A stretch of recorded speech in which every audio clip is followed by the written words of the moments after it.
Amis financiers, entrepreneurs et marketeurs, bonjour à vous, je suis Nicolas de la chaîne Business Operator. On se retrouve aujourd'hui pour ma toute première vidéo sur YouTube. Une vidéo qui traitera de l'analyse économique conjoncturelle des États-Unis. On est parti. On commence tout de suite avec deux histogrammes sur le PIB des États-Unis. À savoir qu'en 2019, le PIB des États-Unis s'élevait à 21 427 milliards de dollars. Au premier trimestre de 2020, les États-Unis ont subi une perte de PIB d'à peu près 5% pour atteindre le maximum de 32,5% au deuxième trimestre, une baisse d'un tiers du PIB, une baisse suffisamment conséquente au trimestre numéro 2. Dans le deuxième histogramme, on peut voir l'évolution du PIB depuis les années 50 des États-Unis. On peut voir que le coronavirus semble créer un manque à gagner sur le PIB supérieur à la crise de 2008 et même à l'explosion de la bulle Internet de 2001. Gros impact sur l'économie américaine. Le PIB étant, pour faire simple, la création de richesses dans un pays sur une période donnée. Donc on peut voir que le coronavirus a eu un véritable impact sur l'économie des États-Unis, ou en tout cas sur sa capacité à produire de la richesse. On enchaîne directement avec la consommation des ménages depuis janvier 2018 jusqu'à début septembre 2020.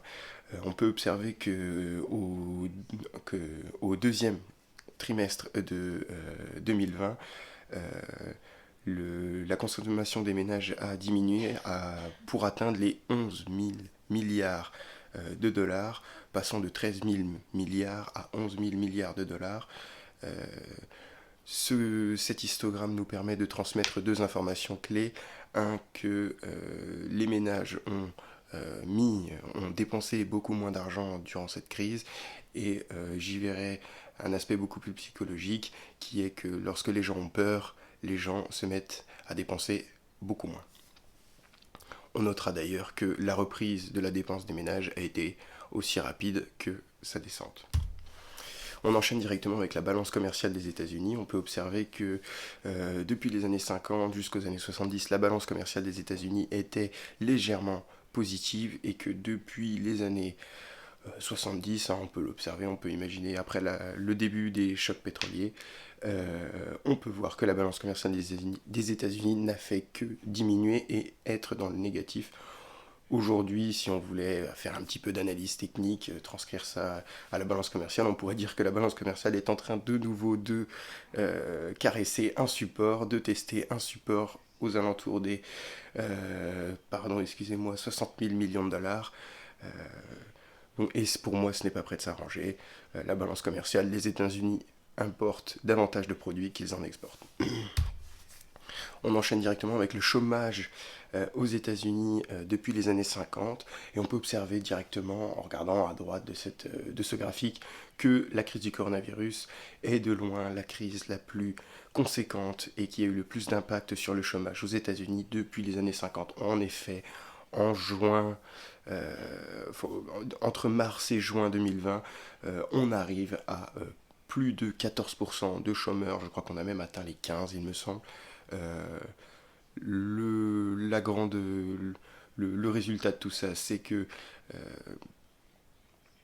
le chômage est redescendu dès début septembre aux alentours des 8%. Euh, on peut observer aisément les grandes crises sur ce graphique qui ont eu lieu, que l'économie américaine a subi, à commencer par la crise de 2008, où on voit le chômage monter à 10%, la crise de 2001 où le chômage a fini à 5%, et après on peut reculer dans le temps, les chocs pétroliers, on voit le dernier choc pétrolier, non pas le dernier choc pétrolier, oui, avait fait atteindre le taux de chômage à peu près 11%. Donc le coronavirus a été un événement majeur, en tout cas l'événement majeur qui a le plus affecté le taux de chômage aux États-Unis. Néanmoins, ils ont l'air de se reprendre beaucoup mieux que certains autres pays. Ensuite, on va regarder rapidement le taux d'inflation depuis 2016. On peut voir que pendant la crise du coronavirus, le taux d'inflation était quasiment à zéro, et qu'aujourd'hui, il semble être compris entre 0 et 1,5%. Le taux d'inflation étant, il y a plusieurs définitions, Le taux d'inflation étant l'augmentation des prix pour certains, moi j'aurais plus tendance à dire que c'est simplement, quand on dit inflation, c'est que la quantité de monnaie dans l'économie est en train d'augmenter. Ensuite, on va observer un histogramme sur la masse monétaire M1. Donc la masse monétaire M1, c'est l'agrégat économique avec toute la monnaie la plus liquide, billets de banque, cash, compte courant. On peut voir qu'on atteint les 5500 milliards de dollars et que la courbe semble avoir la courbe ressemble à une belle exponentielle. Euh, et la tendance de la courbe n'a pas l'air de vouloir s'inverser. On enchaîne directement avec la masse monétaire M2. La masse monétaire M2, c'est M1 plus les crédits court terme et les livrets.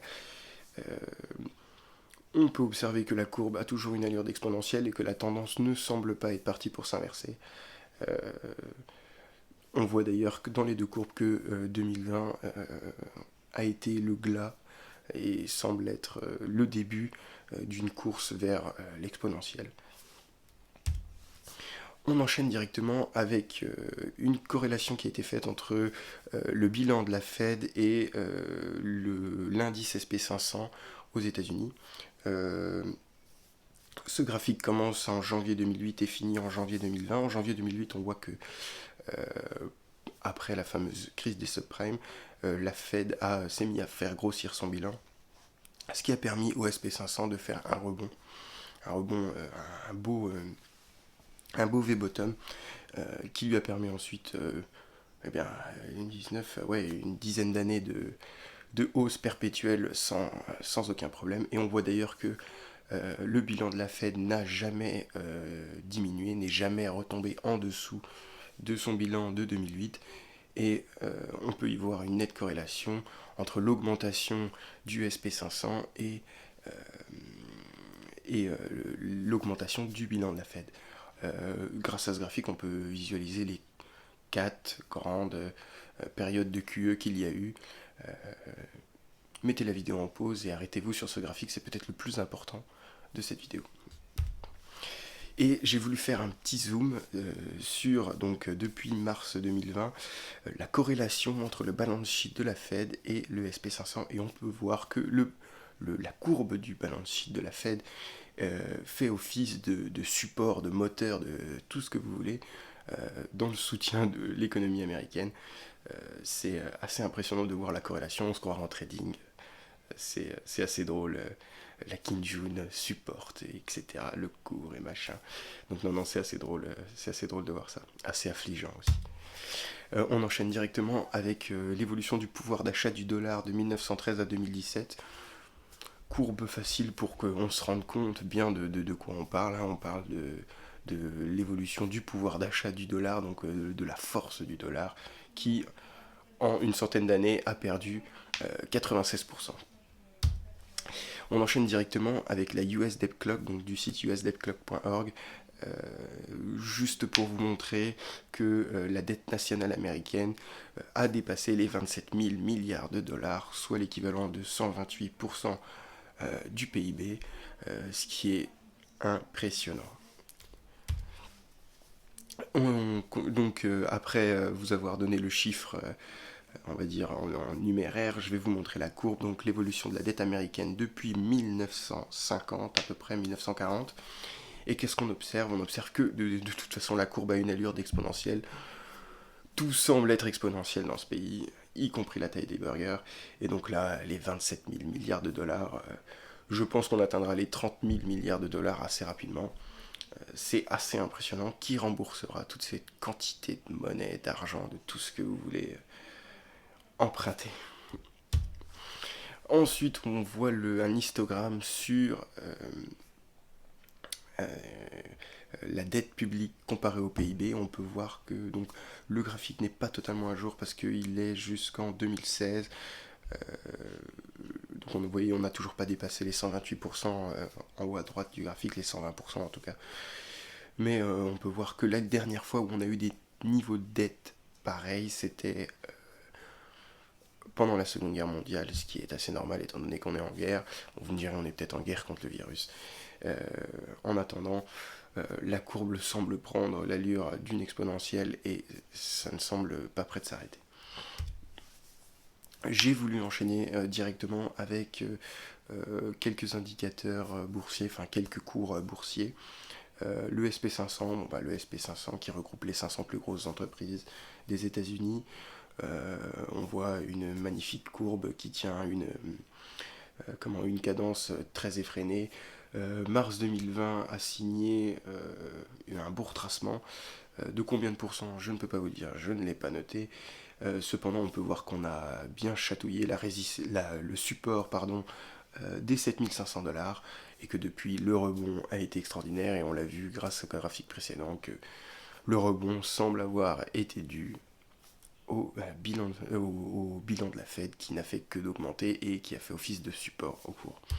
On enchaîne avec le Nasdaq, donc lui qui se porte encore mieux. Là, on peut clairement dire que c'est une exponentielle. Si vous regardez le cours dans toute la durée disponible sur les sites internet, vous y verrez une exponentielle, ce qui est assez impressionnant.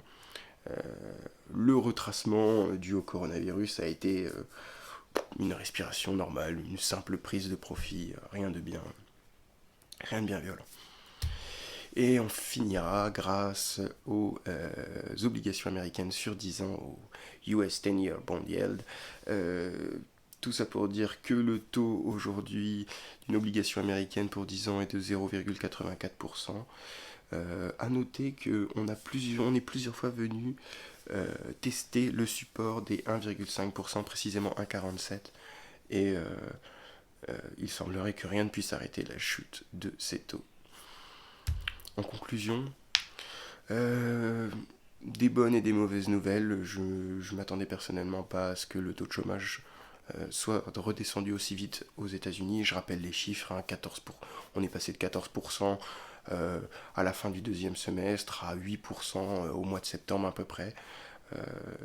Pour la chute du PIB, c'est vrai que c'est assez extraordinaire, mais les Américains semblent bien repartis. Deux choses pour conclure. La première, c'est que lorsqu'une crise intervient aux États-Unis, la chute est très forte, mais la reprise est toujours très forte. Comparé par exemple à l'économie française où lors d'une crise, la chute est toujours douce, mais la reprise l'est encore plus. Et deuxième et dernière chose,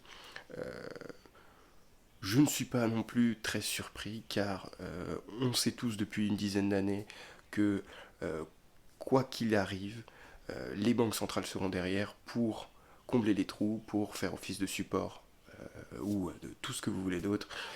Donc, je n'aurai qu'une chose à dire, buy the motherfucking dip, et ce sera tout. Si vous avez aimé cette vidéo, veuillez, s'il vous plaît, vous abonner, activer la cloche, laisser un commentaire, critiquer cette vidéo, ainsi je pourrais m'améliorer. N'hésitez pas à checker mes réseaux, s'il vous plaît. Facebook, Instagram, mon blog. Tout est dans la description. Si vous êtes intéressé par le marketing, la finance et l'entrepreneuriat, regardez dans la description. Vous avez des formations disponibles avec beaucoup de valeur. N'hésitez pas. Je vous remercie, c'était Nicolas. On se retrouve bientôt. Au revoir.